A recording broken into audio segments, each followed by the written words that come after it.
Hello and welcome to Mumbai Matters. I am Manasi Phadke, Deputy Editor with ThePrint.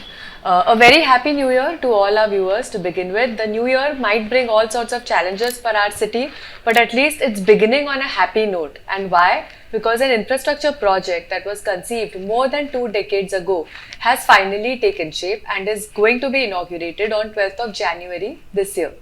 This is the Mumbai Trans Harbour Link from Shivri to Nhava Sheva, and in this episode of Mumbai Matters, I will talk about why this link road has been constructed, the benefits that it will bring for Mumbai, and the engineering aspects that truly make this project special.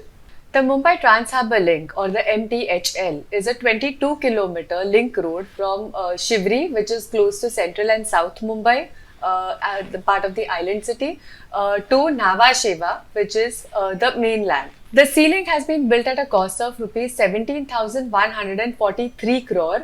Mumbai is surrounded by sea, which basically makes horizontal expansion of the city difficult even as the city grows denser.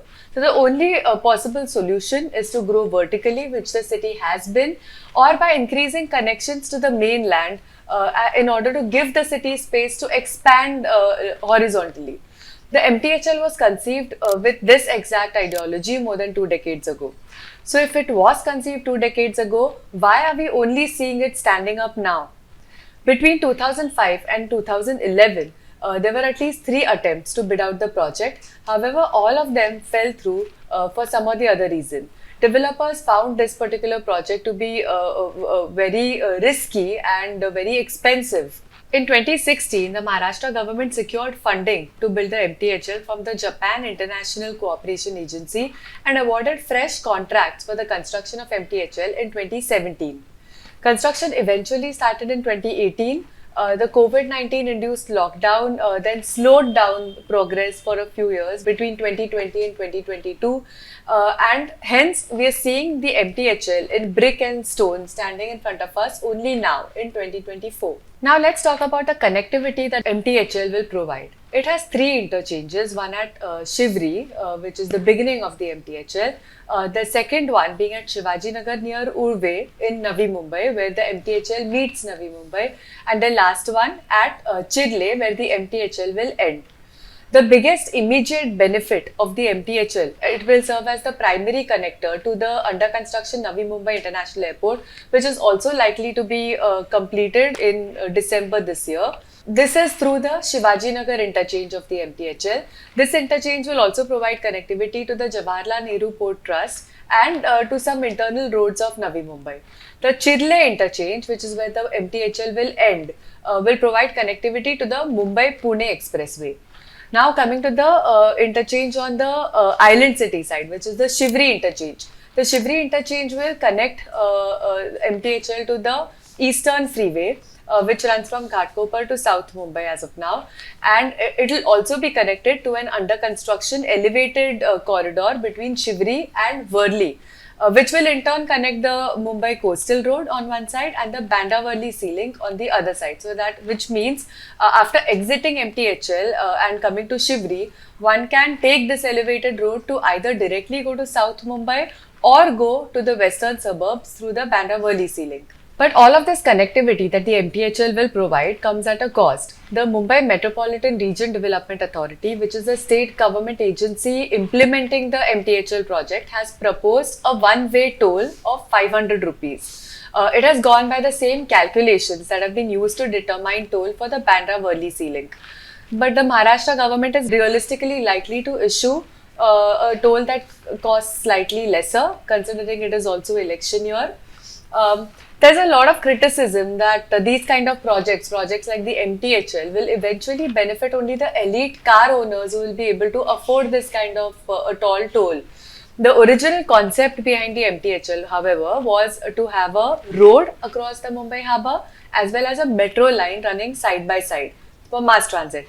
But after repeated rounds of failed bidding, somewhere in 2012, the state government decided to scrap the metro line for now to make the project a little less expensive and a little more palatable for any construction company to come forward and implement it. There's been talk of running services, bus services by the BST on the MTHL, but we'll have to wait and see how that pans out. Now coming to the MTHL's engineering USPs.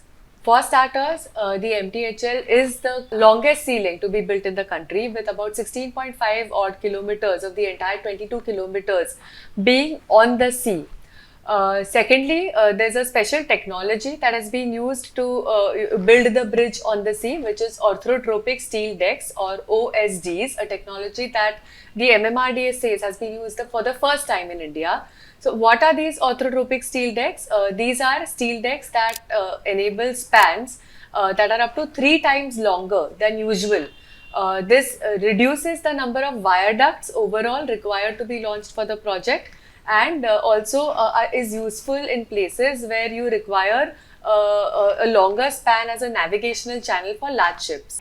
The other special feature about the construction of the MTHL is that it used a technology called reverse circulation drilling. Now, for years, environmentalists were at odds with the concept of the MTHL, fearing that the raucous construction activity would drive away the migratory flamingos that make an appearance at the Shivri mudflats from December to May every year. For this, the MTHL deployed this reverse circulation drilling technology for pile foundations. MMRDA says that this is the first time that this kind of technology was used for pile foundations in India. Putting pile foundations in place is usually the most time-consuming activity in any project, and normally it involves resorting to vertically drilling under the ground with piling machines, which create tremendous noise. Such heightened noise continuously for 4 years would have disturbed the natural habitat of the flamingos. So the reverse circulation drilling technology minimizes the construction noise. The project also has special high containment crash barriers from South Korea that will basically push the car back on the road in case of a collision. Before I wrap up, there's one more fun fact about the MTHL that I would like to share. And this was a story that I'd done a few months ago as well. The MTHL was earlier supposed to be a vivid blue color, and it was also painted so. MMRDA says that international consultants working on this project had picked this blue color. But towards the end of last year, as the MTHL started taking shape and became a very visible structure on the Eastern Sea front, a lot of people could see, this whole blue color, the blue viaducts all standing up, and it drew a lot of complaints and criticism. The MMRDA had to eventually consider a repaint and settle on a color scheme for all future transport infrastructure projects. Accordingly, the color that has been locked for bridges is steel grey for all future bridges built in Mumbai, and for all future metro lines built in Mumbai, it is biscuit brown. Then accordingly, over the last couple of months, the entire MTHL was repainted to a more sober grey color from a bright blue hue.